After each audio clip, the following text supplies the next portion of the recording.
welcome to the Comics in Color Fest Moving Comics panel. My name is LJ Baptiste, and I'm here today to have a really great time just getting to talk about animation with these animators that we have on the panel today, and to get to use this as an opportunity for all of us to get to learn a bit more about this process itself. And part of why we called it the moving comics panel in the first place is because we understand the impact of getting to use illustration and comics and stuff like that as part of our foundations for these other mediums that are out there, like animation in TV or film or our own independent short films. So we have a really great lineup of panelists today. And I wanted us to get to start off with you guys getting to let us know about who you are, a bit about mediums that you work with, and answering the question, why animation? So if you guys could introduce yourselves and let us know that, that would be awesome. I'd love to hear about it.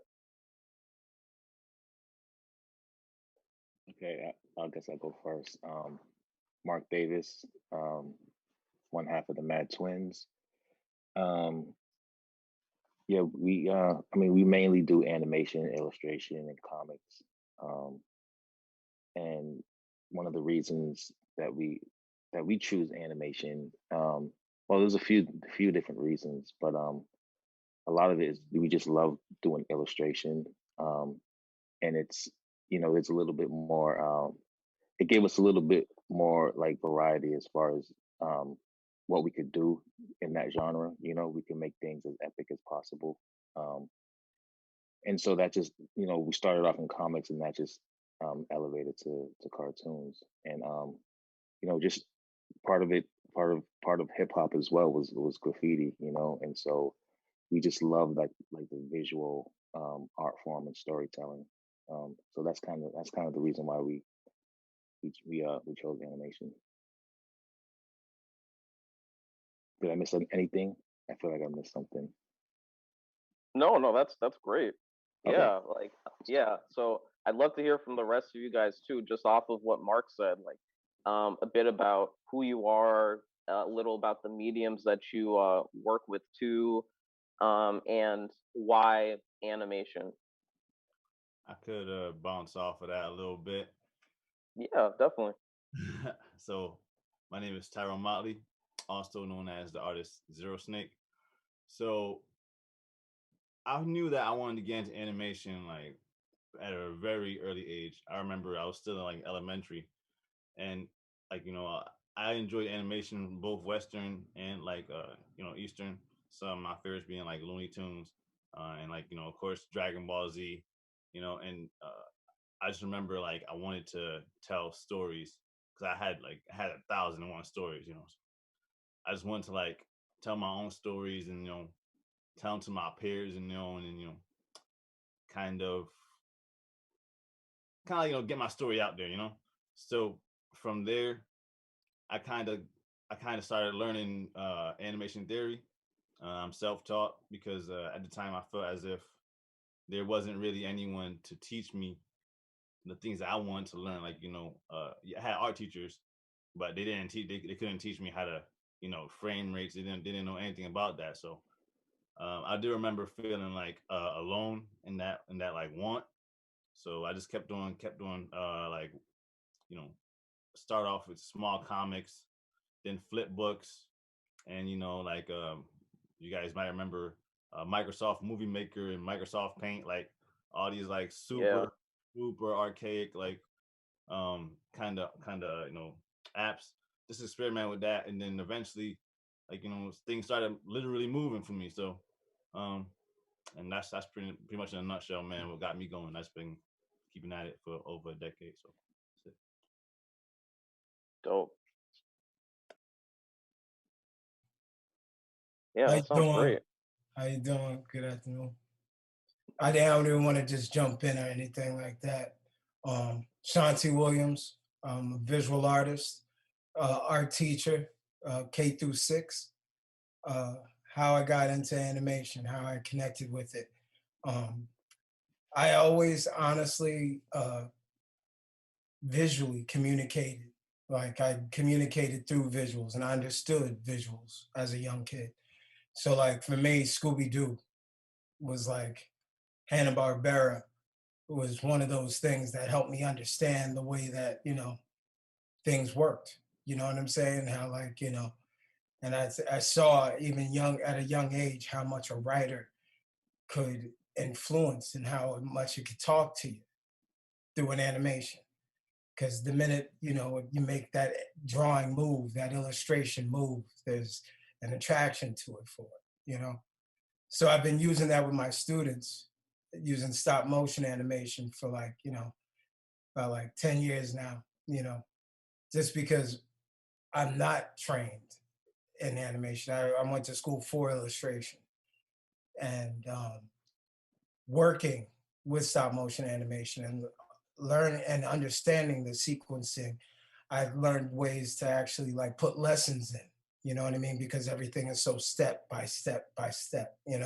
So there was a lot of ways I can interject, but I don't want to zone on too much because I get boring. But yeah, yeah, and No, I bro. like the opportunity to be around other animators, other people who use that visual medium.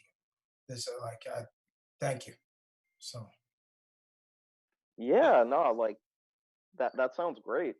Um, there's so much there that makes sense as far as just understanding, truly getting to understand like what this medium is and how you could break that down for other people to also keep enhancing your own knowledge and information on it too. So yeah, that sounds really dope. And Mike, I want to hear from you also Yeah. on what that is for you, why animation, a bit about your your background and just yeah, like what brought you to this point. Yeah. It's a culmination of things, but I could touch on some of the things that the brothers were touching on. Shanti Yeah, mentioned Hanna-Barbera, and I just remember like the Herculoids and all those 80s old school cartoons. So like we grew up in the 80s, you know what I'm saying? And we used to watch all the cartoons, consume them, Saturday morning drinks, like Robotech, Voltron.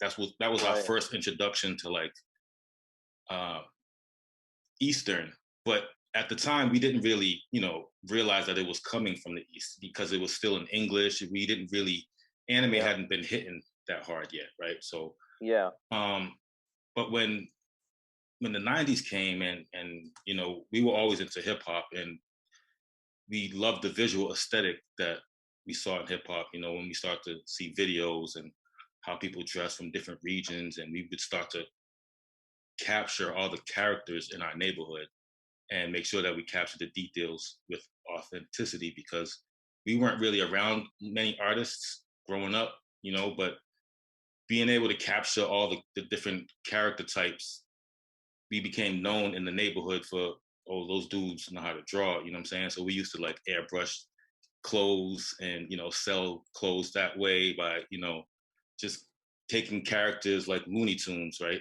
And making them hip hopped out like before, like you saw that on t-shirts and stuff. So yeah, we we always gravitated towards the art aspect, but what I think what's special um, about animation is the fact that you could create worlds, right?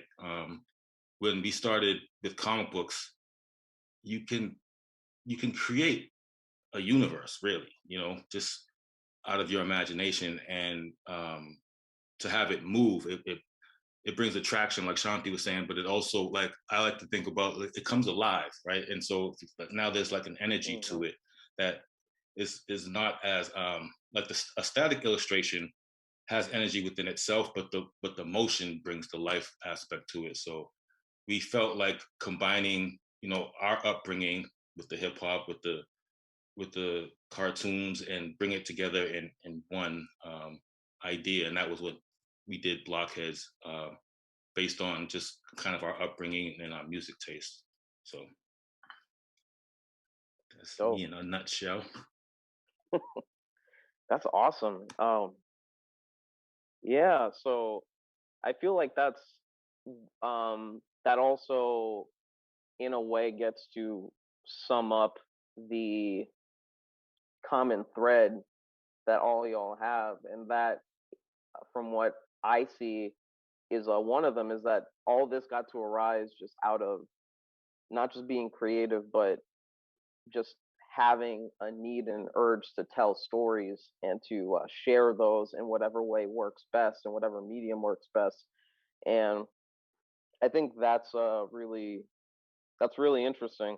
And to kind of like go off of that, I wanted to ask you guys, and I guess we could start with um we could start with any of y'all that want to jump in first. But I was thinking, how important do you feel your background in doing illustrations, doing comics, how important do you feel that background was for your animation work?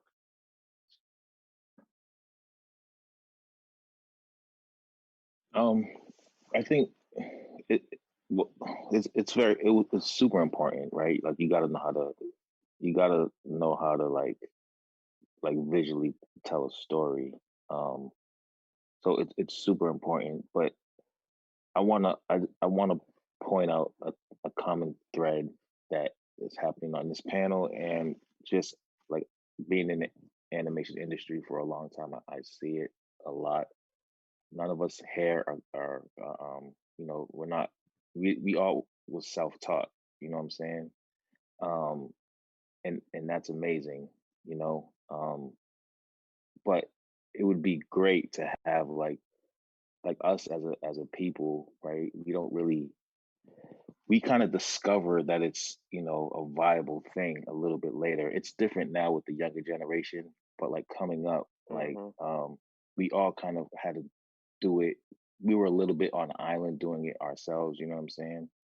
Yeah, And I think like as dope as it is, we just need a lot more brothers in this field, man. A lot more people doing it, because yeah, like and it's sisters for sure. and sisters, yeah, brothers and sisters, people of color. Um, Hmm. and like using illustration and eventually graduate into animation, or any type of like form of storytelling is important, because you just got to get those voices out there. Like, so the drawing is important, but the voice and the story is just as important, you know what I'm saying? Yeah, definitely, absolutely. Because yeah, it's that different voice that's gonna be able to draw other people in, because they're gonna have the opportunity to actually be able to see themselves and feel a different type of connection. And with all you guys, and I'd even go further to say like me and Kagan, Barrington, everybody, um there's there's the need that we have at the beginning to form connections with these characters that are out there that don't look like us, or um reflect our experiences, because that happens to just be the only thing that's available for us at the time. And then we get to just go off from that and then go in different directions. But yeah, like I definitely agree with that. And I'd love to hear from you guys too on that. So, Yeah, Zero Snake. so the question you were said, how did our experience and our previous knowledge and background and like just illustration in general, how did that kind of help in animation? Is that your question? Yeah, exactly. Like, how important was that in terms of getting to work in animation? Got you. Now this is kind of like a funny one, because it's like I remember in my life it was like almost like a split decision kind of thing where my mindset kind of shifted.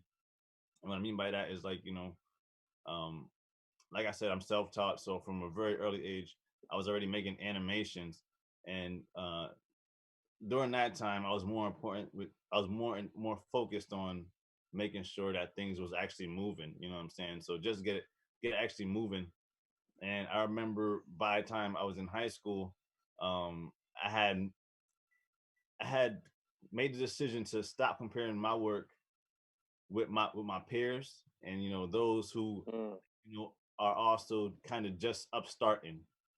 So mm-hmm. like sorry, I say that a lot. But in the '90s and early 2000s, Newgrounds was popping. I was on Newgrounds like almost daily, and like I even posted some things and got a word on there too.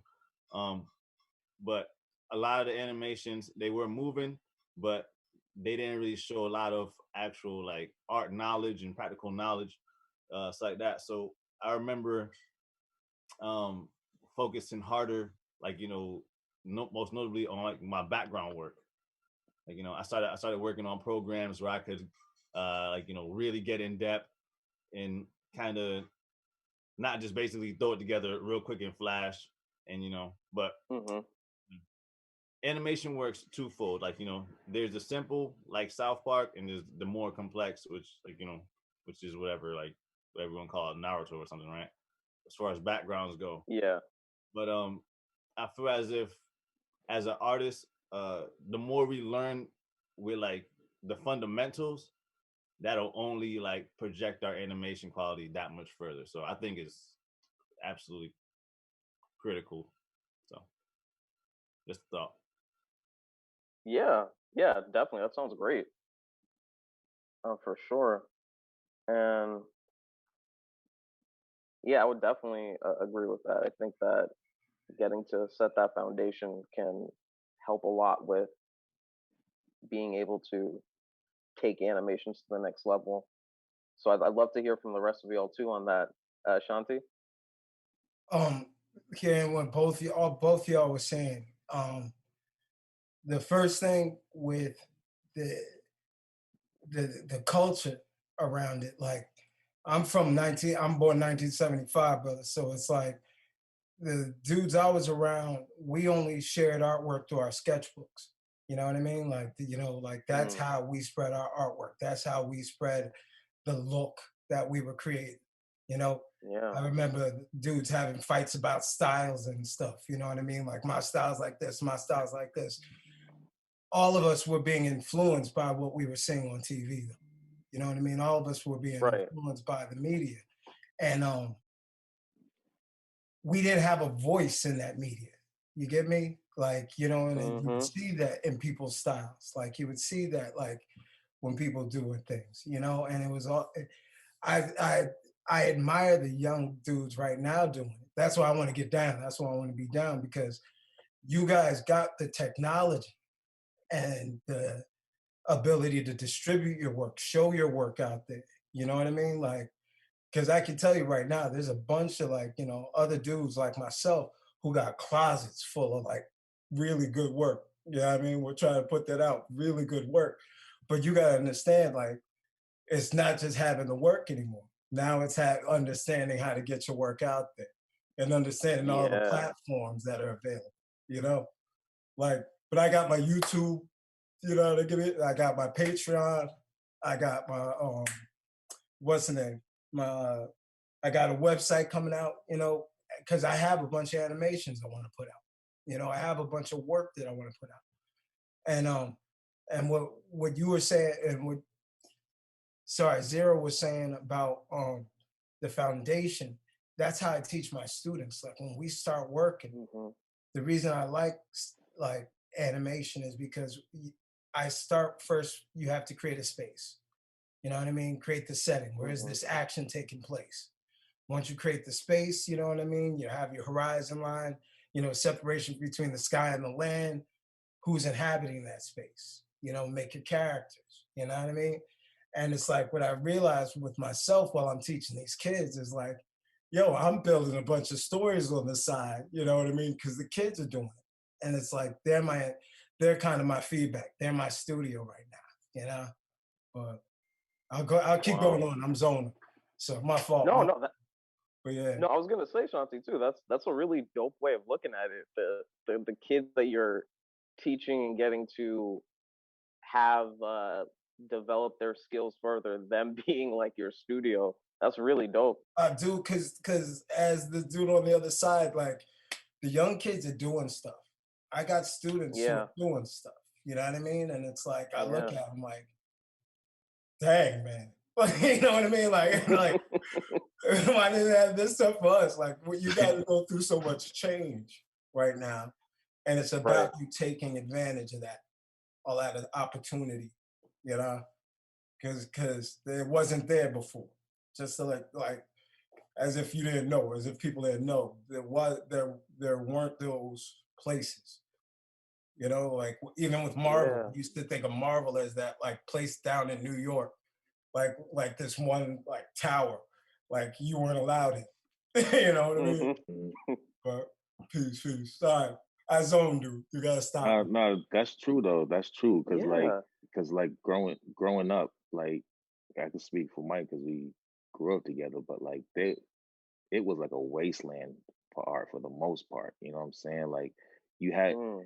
we had like one dude that was also into it, you know what I'm saying? And that Hmm. was about it. Like there was no like I mean we had friends that were into comics and stuff like that, but they like as far as artists, there was like one or two people that was it, you know what I'm saying, that was really into it the way we were. So to see how it is now, like the kids is like I mean it's a good time to like to be an artist because you can reach out to people, you can see, you know, you can have a community without necessarily being there in the physical, you know what I'm saying? Like that's Yeah. an ill thing. And I wish we had that growing up. You know what I'm Yeah. saying? That would have been so ill. I think it would have changed a lot too in how we produced our art because we could bounce off other people. We didn't get that till later in life, you know what I'm saying? So I remember like the black Right. books and just trying to get magazines and comic books and trying to like duplicate it. And it came to a point where like none of the people looked like us, but when we were so young, we didn't really, you know, reflect on that until we saw like a Hmm. comic book that was authentic and looked like us. So that was like Brother Man. I don't know if y'all are familiar with Brother Man Yeah. comics, but that was like an eye opener. And I tell them to this day, like, that kind of changed our whole trajectory, like because it's like, wow, you could do this, make it look like us, and it could be super fly, you know what I'm saying? And I think that has such an impact. And the kids today, there's a lot more um, projects that represent, the culture and represent people of color.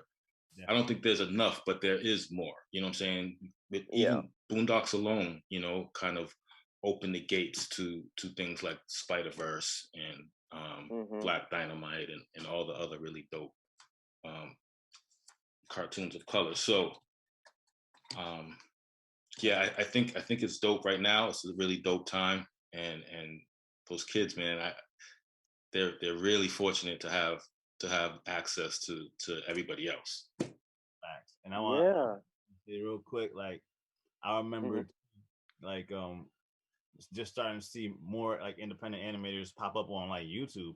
I'm like, okay, like hold on, like I'm not the only one out here, And like you said, it was like a deserted wasteland. Like the way I felt back then is no reason for any child to feel that way because literally they could hop on YouTube, they could punch in how to animate on whatever Hmm. kind of devices there is now, and like they can watch tutorials for like 2 days straight and be on up off and running. You know what I'm saying? So this is the ideal time for them, man. So I absolutely agree with everything said, man.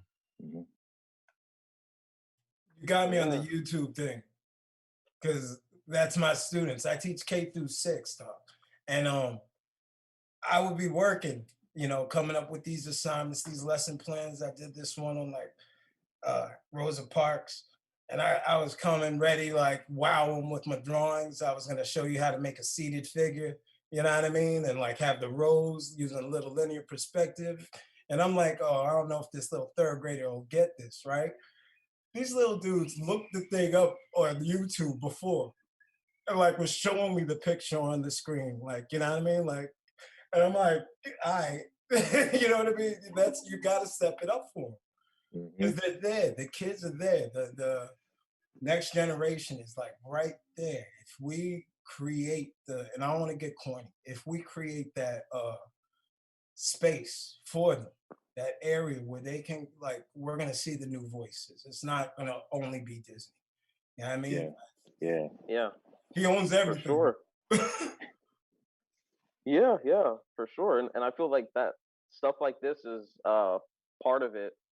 Definitely. Like like what was mentioned earlier, I believe by you, Mike, that getting to have things that are providing resources, not even necessarily in the physical, just makes things way more open for everybody. So there are definitely kids, young people, or just people of any age that are just looking to get into animation, and they may not even realize how important and fortunate they are to just have the opportunity to be able to just access stuff like this and to get whatever information they're looking to get and then get to just go from there.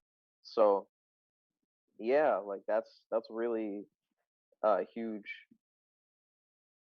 um One thing that I was also thinking about and wondering is on a process, and like specifically just how you guys get to go about developing whatever projects you develop, because I know that you guys have your own styles and stuff like that, and you may be using different software or different tools and whatnot as well. So I wanted you guys to get to like share a bit about like what goes into the process. If you could break it down a bit simply for people that don't know, what goes into the process of creating one of the projects that you do in animation. So yeah, if Shanti, if you're ready, I'd like to start with you too. Because mine is the most like archaic of all these. Right here, I work with stop motion animation. That's what I've been focused on, and how how I think about how I've tried to name it, because I'm trying to be all cool with it and try to name it tabletop stop motion animation, that like basically anybody can do as long as you got, you know, a tripod, you got your camera that can point down on your screen, and you have a table surface, like, you know what I mean? So what I did with mine is I just took a big canvas, made a table out of it, you know. And just like I said with my kids, the first thing I make on it is I create a big background, like, you know, just that horizon line, give it a sky, give it a land, you know. And then I create the characters.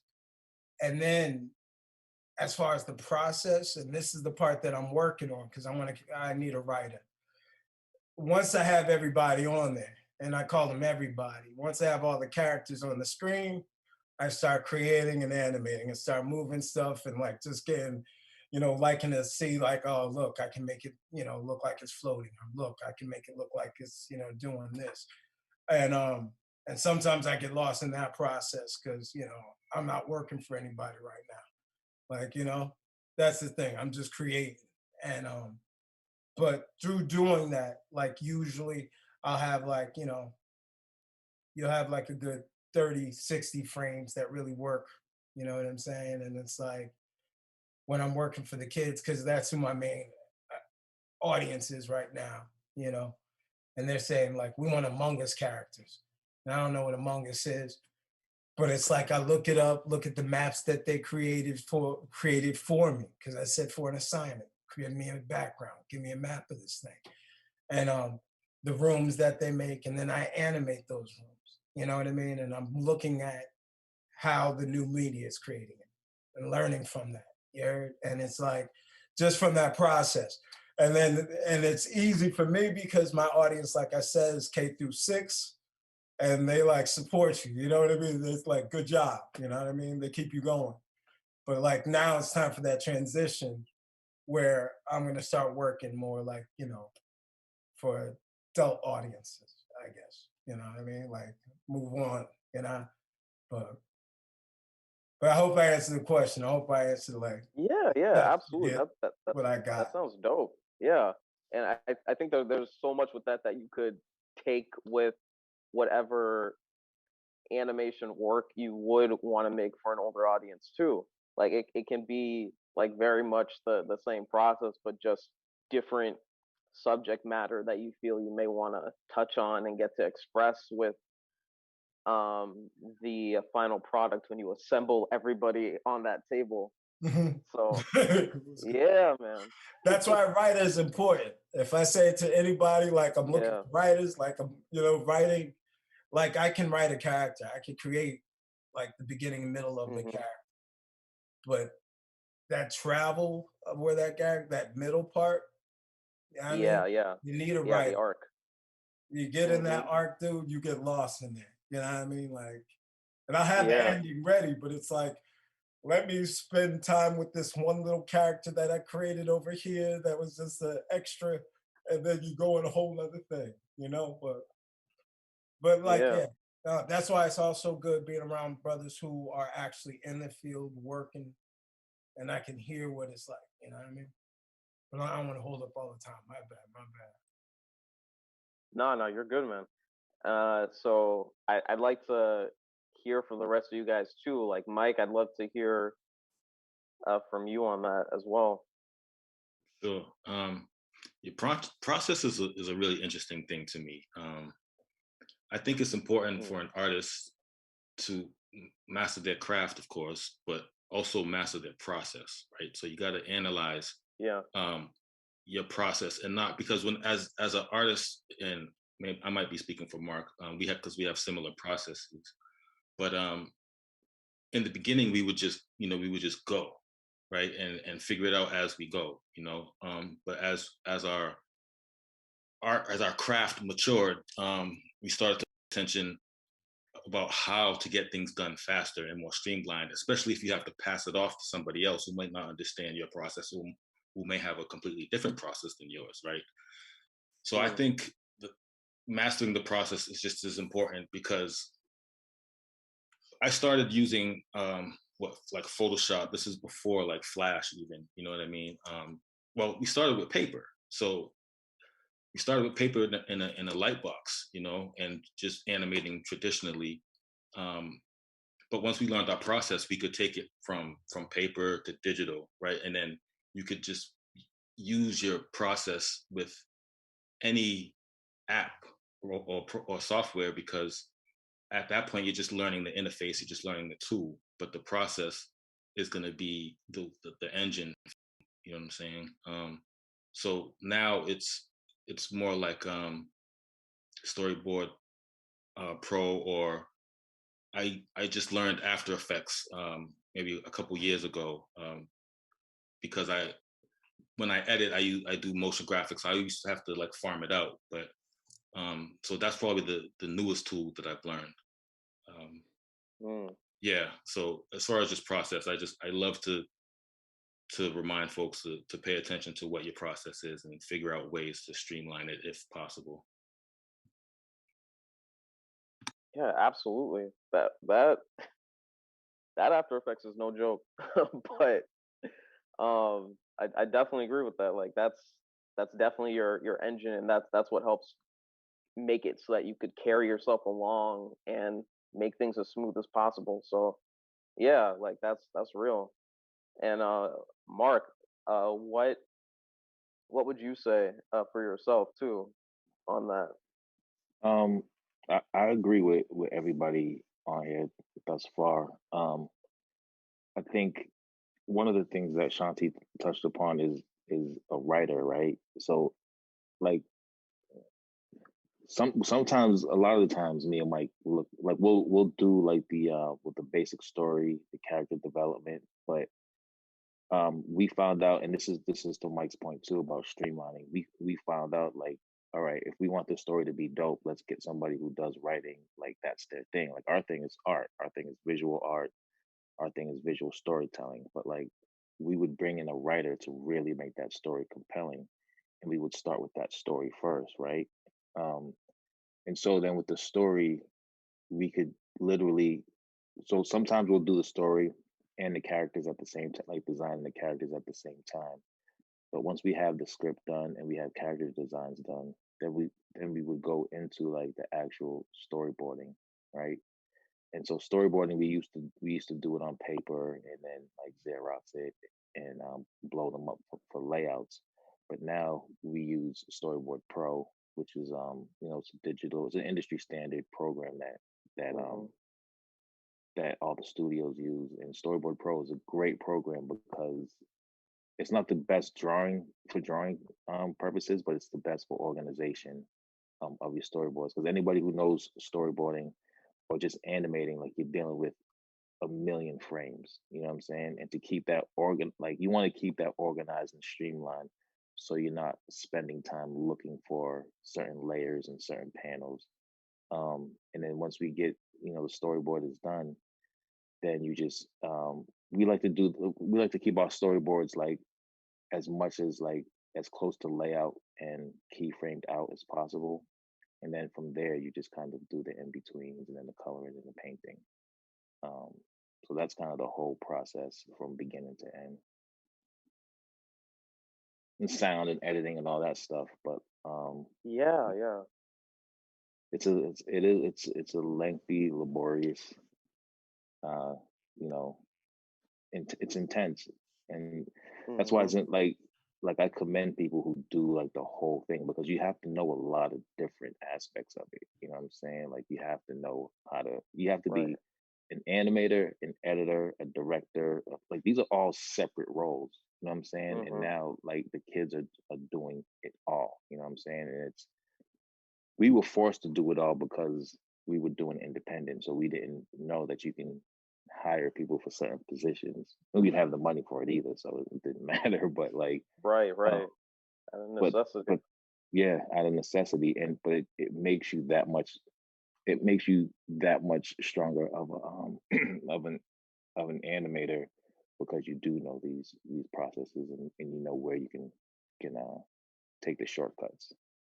Yo, definitely, Mark. Yeah, and that's the perfect transition over to Zero Snake 2, as another person that also has dealt with that and is dealing with that, just going through that whole process for his animations. So yeah, I'd love to hear from you too, man. Yeah, man. This is an amazing panel. Like, I'm just first off, I gotta say, everybody, man, it's great to just have an outlet to just nerd out about animation, bro. You understood. All right. Real quick, real quick, I just wanted to say, it's interesting because we all doing similar things. Yeah, and the end game, you know what I'm saying? Everybody's start in between is different. So like, as Shanti pointed out, his starting point is backgrounds. And as Mark pointed out, sorry, I just had a point. I just lost it. Whatever. But oh, here we go. Sorry. The writers, excuse me. As Mark points out, so some people partner up as a team with writers, right? Um, so different ways you go about it. No wrong way. Every single way about it is definitely tedious or whatever, right?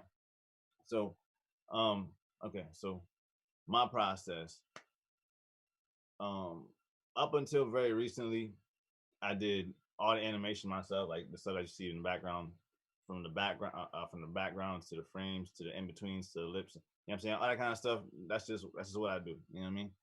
Now, now I got to a point where I am like hiring out to other people, like and whenever I do that, I'm a visual learner, so um I do the same thing for them. Like I have a video editor. Shout out my boy Devon Zero Eagle Richards. You know what I'm saying? So with him, I do little, as you can say, little storyboards, like little cues. I'd be like, okay, put this clip here, and now I'm saying then this clip, like a little order. If I'm working with another animator, instead of doing a storyboard, I find it better just to put a animatic. Cause I'm sure, as we all know, like animation carries just such a better, more impact. You know what I'm saying?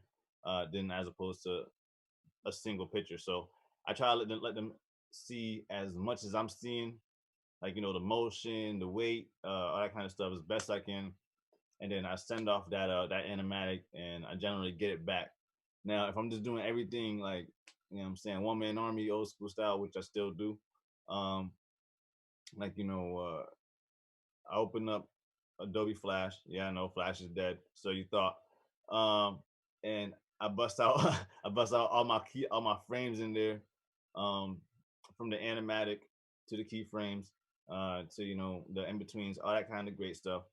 The backgrounds, however, I create them in Photoshop, just to add those special values, that great contrast, and all that kind of stuff. And as was mentioned before, you could also animate in Photoshop. So I do a little bit of that, here and there. You know what I'm saying? Just make everything really like go together.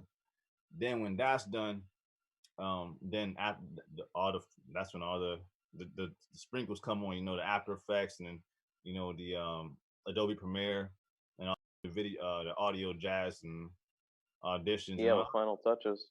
That's just a whole another panel. Yeah, man, that's it in a nutshell. As said before, it's a Dope, man. tedious process, but it's worth it, man. It's worth it. Yeah. Yeah. And I wanted to ask next to all you guys, and I'm thinking we could start with you, Mike, and Shanti, and you, Snake, and Mark. What would you guys say was your biggest learning curve experience as far as animation, like an experience of just having to sort of learn some lesson the hard way and take away something big from it to help you out in the future. So, love to hear from you. Right. Man, the biggest lesson, or the biggest learning curve, that we had to learn, or that I had to learn, was, well, first, just dealing with rejection. You know what I'm saying? Mm, When we first went to the game, as far as industry wise, uh, you hear a lot of no's before you hear a yes. You know what I'm saying? Well, in our case, we did, and it takes a lot of, just kind of mental strength to be like, okay, this is not something that I'm going to give up on easy. This is, maybe this ain't the right situation for us, or whatever, but there has to be, a lot of courage, and a lot of belief in yourself, and the work ethic. So Mark and I are always hard workers when it came to our art, because yes, it's a passion, but it's also something that we believe in is a great vehicle for telling stories.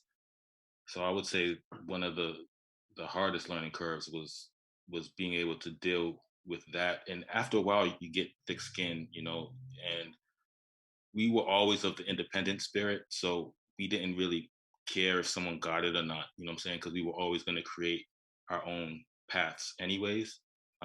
It's nice to get other people's money, you know what I'm saying? But if people don't understand, then you got to figure out a way to do it yourself. So, like, for example, when we did Blockheads, there wasn't a lot of Black animated hip hop cartoons out there. This is like right before Boondocks came out, you know what I mean?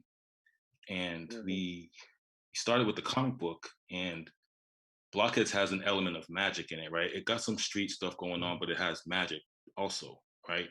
And we took it to one of the big comic houses, one of the major publishers, and they asked us to take the magic out and to just keep it, on some shoot 'em up bang bang stuff. And at that point, we were like, you know what, this is not the right place, and we left, Right. and that's when we did it on our own.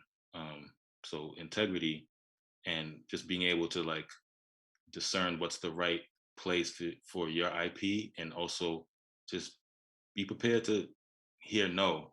And it's nothing, because you can just come back, you go to another place or whatever, and you try your hand again, but if not, always remember, you can always do it yourself, somehow, some way.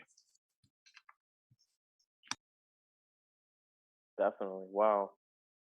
Yeah. And that That's huge. I feel that that's something for anyone in life, like no matter what discipline they're in or just whatever thing they're interested in doing, just getting to recognize and understand the value of what your voice is and what your principles are and what things you're not willing to compromise on, and getting to just go from there and keep that with you. That's something that's really important. And I think it can be easy when someone is younger or they're starting out and they don't know their convictions yet, and they end up doing something that they make a big regret on, like down the road. So yeah. um Shanti, then Snake and Mark. That was good.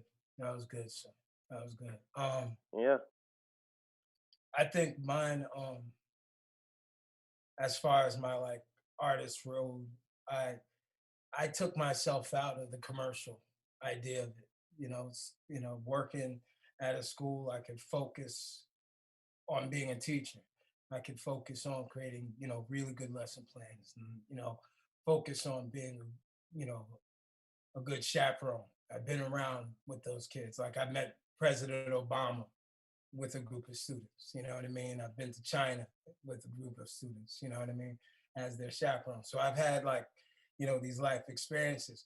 I've always created though, and what happens is I find, and I don't know if this is anyone else's experience, you end up creating the platforms or creating the venue to be able to show your work, like kind of a pay to play. You know what I mean? Like, I want to get on this wall. So to get on this wall, I got to pay this, I got to pay this. You know what I mean? And it's like just for the hopes that somebody would like see my work and be like, oh, I need your work, and then finding out that it doesn't always work like that. Like a lot of things are done Yeah. before you even get on that gallery wall. If you were going to sell that piece, you would have sold that piece and then put it up. It's not it's like when I realized, oh man, that's a bit of a hustle. Yeah, I mean, like it really is. And I give it credit to those who have excelled at it. I really do. Like it's a lot. It's a lot. And it's a lot with something if you are personally connected to your work. If your work has any connection to your ego, you know what I mean? To like bet all that is huge. And I give it credit to anybody who does, you know. Um, but as far as that, I work. Like I heard the brother talk about he's a worker. That's me. I'm a worker. Like I'm going to produce. Like later after we finish with this, I'm gonna make a series of some work because I talked to these brothers. Like something's gonna get produced. I'm gonna make something just because of the fact that I went through this experience. I'm thinking about my work, and my kids are good right now. Like they're gonna give me my time.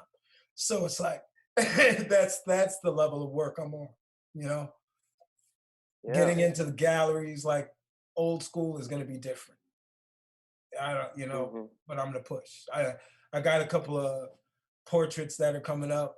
I'm gonna put my all into those, and like really push the work like usual. But it's good. That's why it's good to be in this opportunity to be around these brothers and my sister. Plus, you know, it's good to be around other workers.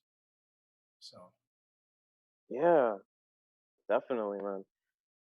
um yeah, that sounds great. I think that there's a lot to just keep in mind as far as the the value of being able to allow yourself to be inspired by everything that's around you, and to take advantage of the opportunities that are around you, and understand that you can use these different things that you have access to create and produce stuff in your way, and to bring yourself into different spaces. So yeah, like that's another thing that I think can be easy to be forgotten about or just not known about when someone is just starting out early on, and they're not as well versed on the these nuances with moving in the animation space. So yeah, that makes a The lot of sense. the stereotype for the artist is that the working artist isn't making money. You know what I mean? That the poor Yeah, artist is like, you know what I mean? So tell your mother. Now I come from a family of artists, but you tell your grandmother, you tell your mothers, oh, I'm going to be an artist for a living. That in itself is a gamble. You know what I mean? Like you're yeah, already saying, like, mom, I might be back at home. You know what I mean? A little bit. So it's like, so but yes, it's taking that transition and taking the work and now moving it on to the commercial place to find its place somewhere in that, you know, area. But thank definitely. you again. Thank you. I'm sorry. Sorry, I zone. Yeah, no, no, I think that's great. And Snake and Mark, I'd love to hear from y'all too on that. So yeah, these answers are fantastic. I would say my biggest learning curve would be when I started learning what I considered like the big boy programs, because Hmm. that's Hmm. the most intimidating thing. Like a lot of people feel like one comment I always hear is, "Oh, I wish I had the time or the patience to learn animation." You know what I'm saying? It's just like it's not that they don't want to do it. It's just like to learn how to do it is so daunting. So so taking the first steps to even open the program up and like make that like first couple of errors and garbage. That's definitely the first learning curve. I remember when I was in high school, my uncle Andrew, shout out to him.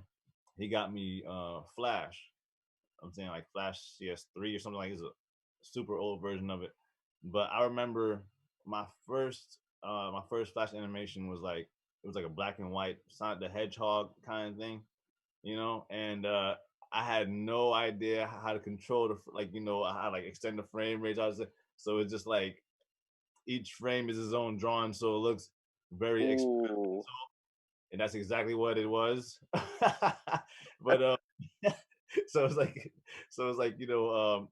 so first making the garbage, right? And then as it was said too, the rejection is like that. As I mentioned before, I was a big fan of like Newgrounds. So the first couple of things that you posted on there, if it don't get good enough, it get bland.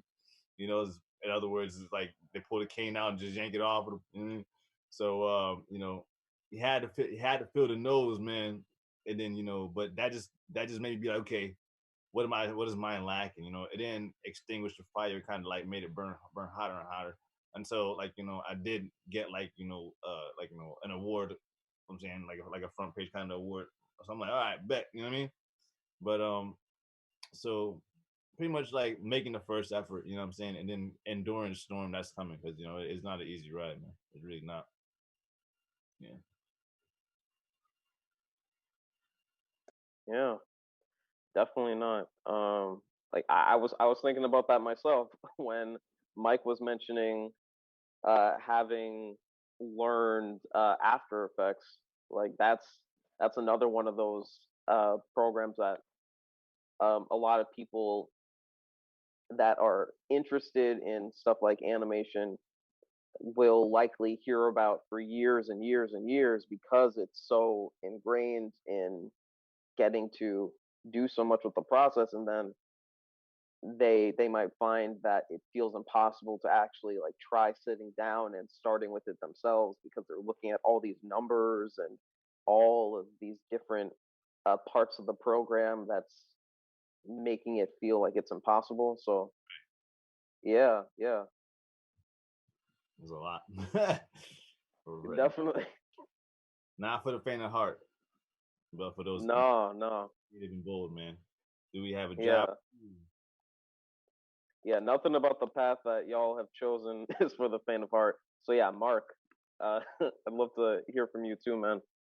Yeah, no, that's you guys are hitting it right on the head. Like it's not for the faint of heart. I think that was my biggest learning curve was that how hard, like how tough of a job it was. You know what I'm saying? Like, and how much time it required, and how much like focus and how much energy. Like, um, there's I'm sitting here trying to figure out which is the best. I have two like big like learning moments in my art career that really, like, to this day, like I'll never forget them. But I mean, they both are dealing with, like, Mike and Snake were talking about, like, that no, right? That first, like, that really hard hitting no, and you're like, damn, like, I either got to take this serious, or I'm gonna I gotta just give it up, because there's no, like, in between. So I guess one of the bigger ones was I started out animation in Atlanta, right? And the first animation gig I ever had, right? Um, the assignment was to do some cleanups, right? Cleanups and in betweens, right? And so I did that, right? And then during, like when we was at this when I was at the studio, they would have these reviews, right? So everybody would be sitting around looking at, like, we were doing commercials, so everybody would look, and like basically critique everyone's work, right? So my first assignment, I killed it, right? Everyone was like, "Oh, that was a great job, it's a great job," right? So I was like, "Yeah," I was kind of feeling myself, like, "Yeah, I'm nasty, I could do this," right? Second assignment comes, right? It's a way more advanced than I thought it was, but I'm like, I'm still kind of like, I'm still eager, and I'm like, "Yeah, I could do this." I'm still kind of riding off that high of like getting props from everybody, right? And so I get it, and I'm like, damn, this is a lot of work. The deadline is creeping up, right? And so I finish it, right? Like, all nighters and everything. We have the review, and it completely gets, like, crapped on. Like, I felt like this big, you know what I'm saying? Because I took too much on. I didn't really understand, like, how to completely animate, like, from beginning to end, because I was still starting out. And then when I got that, I was like, oh man, like, I can't, like, I gotta humble myself, like, and there's Mm, always room to learn, you know what I'm saying? And from there on, definitely. I've never, like that note, that was like the biggest, like, motivator in my career, to not, like, and I felt like that a couple more times, like, as learning through the process, Yeah. um, where I had directors kind of, like, just crap on my storyboard, because it was, I'm still learning, and the time I wasn't managing my time right and stuff like that. And it just kind of keeps that chip on your shoulder to always motivate you to make sure you present your best work. Um, Right. so yeah, that's super important. It's kind of like the Tom Brady thing. You know how he always had that chip on his shoulder, but that makes him like the illest quarterback of all time. You know, hands down. Definitely. Yeah, man. I definitely agree with that, and I think that's why it can be so important to just keep in mind that the work that people like y'all are doing is important to do for the purpose of learning and getting better, and not necessarily just for the purpose of having it be like a slam dunk every single time. And I think it can help a lot to have moments like that where you get to have yourself realize how important it is that you get to be completely in the process. And I think I think that's why we say that animation and art in general, when it's being pursued as a career as well, is something that isn't for the faint of heart, because it's so important to get to build yourself up to deal with these hard moments and not being good at all of these new challenges that come up. So yeah, like that's Yeah. real. Uh, And I think I just want to drop in real quick and say I yeah, think you know I, failure is always a louder teacher than success. I think I mentioned this to you earlier on, but hmm I feel like when if you go into something and it doesn't have the outcome that you expect, um, I always like to to look at it as a learning experience. It's a lesson that you learn, and you take that lesson, you want to call it failure, whatever, and you build on that. So the next time it won't happen the same way. You may still not get the outcome that you want, but at least you learn and grow from the situation. Definitely.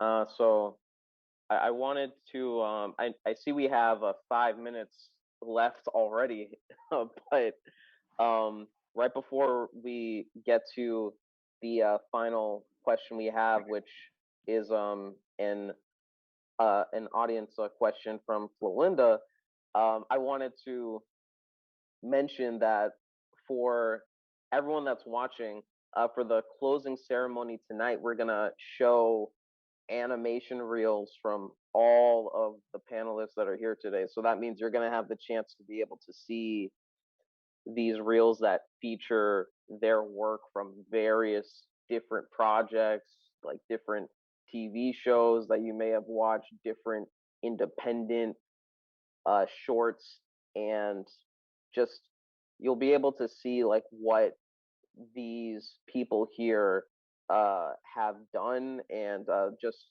get a little look at some of their capabilities in the animation world. So definitely check that out. Again, that's at the closing ceremony tonight. We're going to be showing animations from all the panelists. So the question that Belinda has, and I want you guys too to also get to mention, to get to plug yourselves too, and talk about where people can find you as you answer this question. Her question is, what's the biggest challenge an animator faces at the beginning of their career? So we got to talk about learning curves earlier, but specifically like at the beginning, if any of you guys have anything new to add for that question, then I guess definitely. real quick. First off, big ups, Flo. Thanks for that question. My girlfriend, for those who don't know.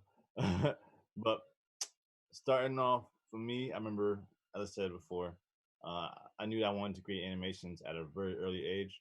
So I guess it would depend on the person, what age they're starting. But I remember telling everyone that I wanted to make anime specifically, like anime kind of work, and they were like, "You want to do what?" Like they just really couldn't. They just really couldn't like fathom it.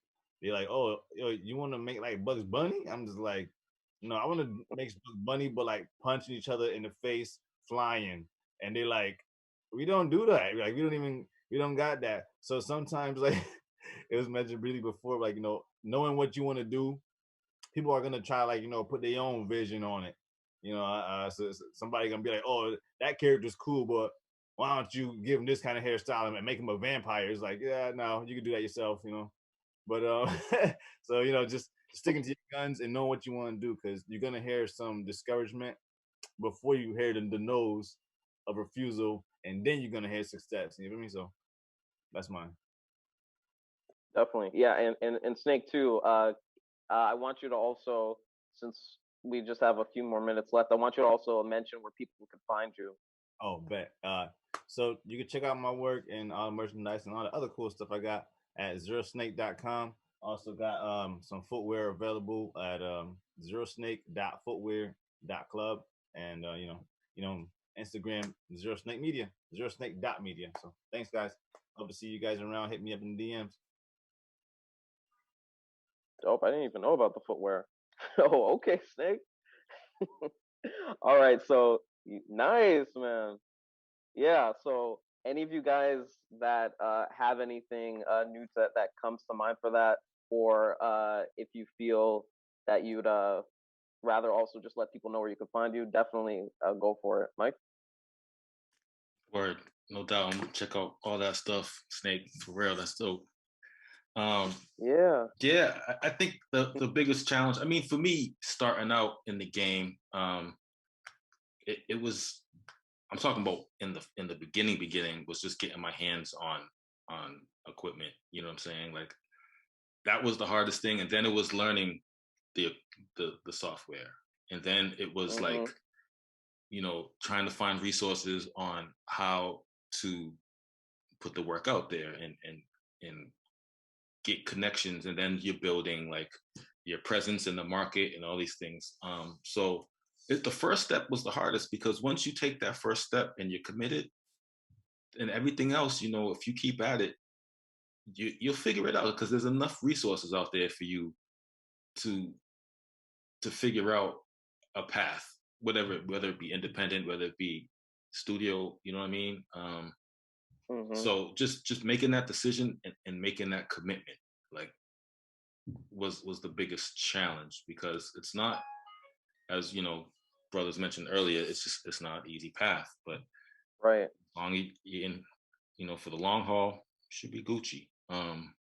But you can see our work at madtwinz.com. So it's MADTWIINZ.com, and at madtwins, same spelling, on Instagram.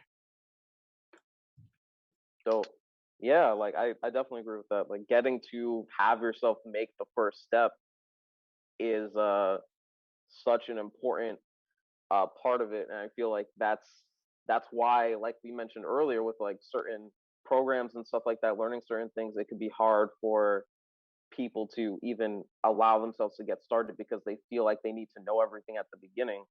So yeah, like that's huge.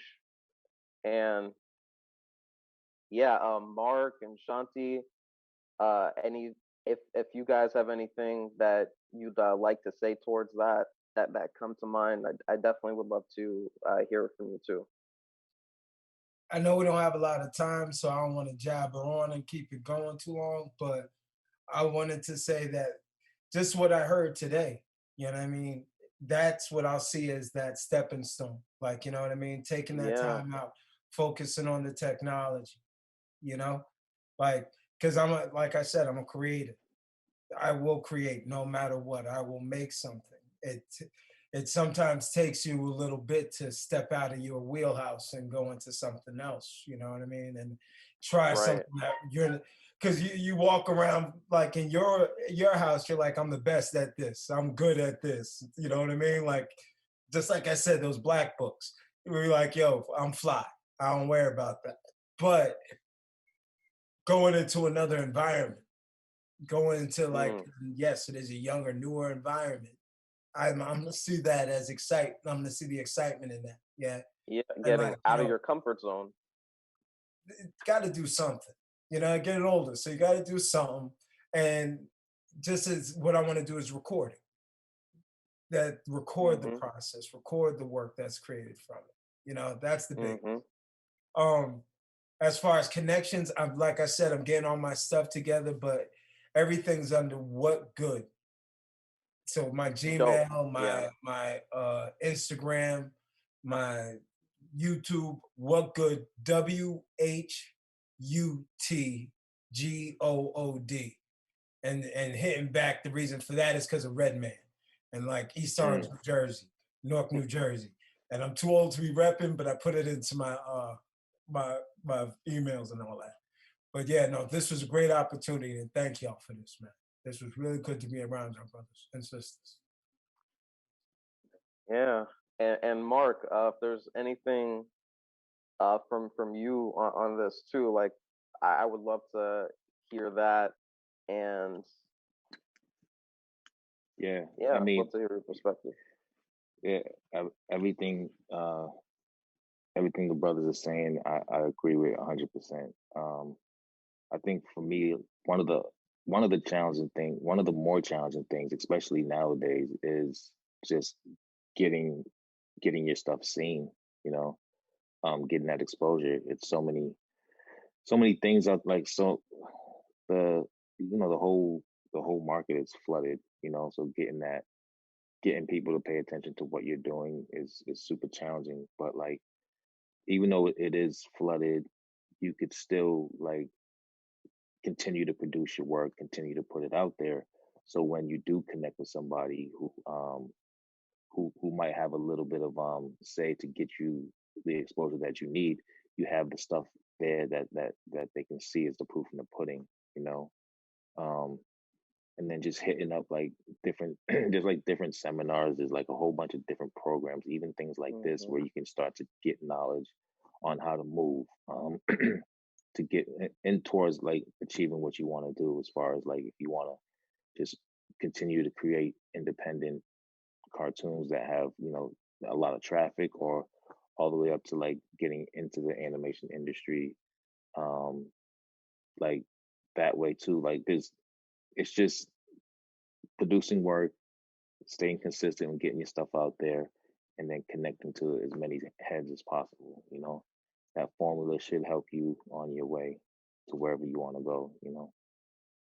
Definitely beautiful. I think that's a great note to end on for this. I wish we could honestly go on for even another hour, but we're already over the time a bit. Like I've had a really great time just getting to talk to you guys and getting to just hear your perspectives on all of this. And I think everyone watching is going to be able to take away a lot from that too.